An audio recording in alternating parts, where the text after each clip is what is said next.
Sumit tutorial presents question number 6. In this question, prove that adjacent angles of parallelogram are supplementary.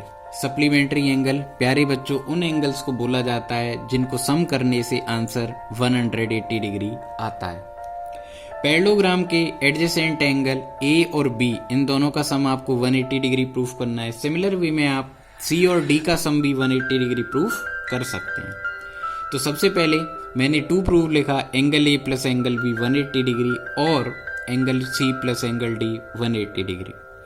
और proof में मैंने सबसे पहले ये फैक्ट यूज किया कि पैरेललोग्राम के ऑल फोर एंगल्स की जो ऐड होगी वो 360 डिग्री होगी।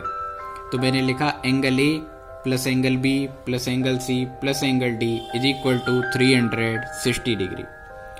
एंगल ए को मैंने एंगल ए ही रहने दिया, बी को बी रहने दिया, जबकि मैंने सी का जो नेम लिखा वो ए लिखा।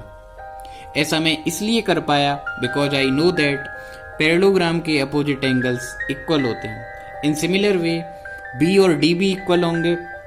ए के प्लेस पर आप सी लिख सकते हो, सी के प्लेस पर आप ए लिख सकते हो, इसी तरीके से बी के प्लेस पर डी लिख सकते हो और डी के प्लेस पर बी लिख सकते हो। जो मुझे प्रूफ करना है उसमें ए और बी मैंने कंसीडर कर रखा है, तो मैं सी के प्लेस पर ए और डी के प्लेस पर बी रिप्लेस करता हूं। जब मैं ऐसा करता हूं तो इसमें एंगल ए 2 टाइम ऐड होता है और एंगल बी 2 टाइम ऐड होता है, जिसमें से मैं 2 कॉमन ले लेता हूं।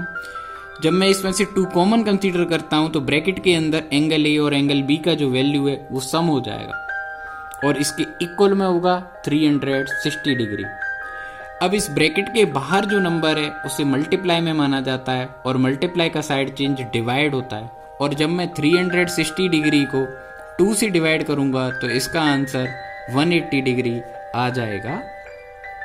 सिमिलरली मैं बोल सकता हूं कि जिस तरीके से मैंने ए और बी का सम 180 प्रूफ किया है उसी तरीके से सी और डी का सम भी 180 डिग्री आएगा।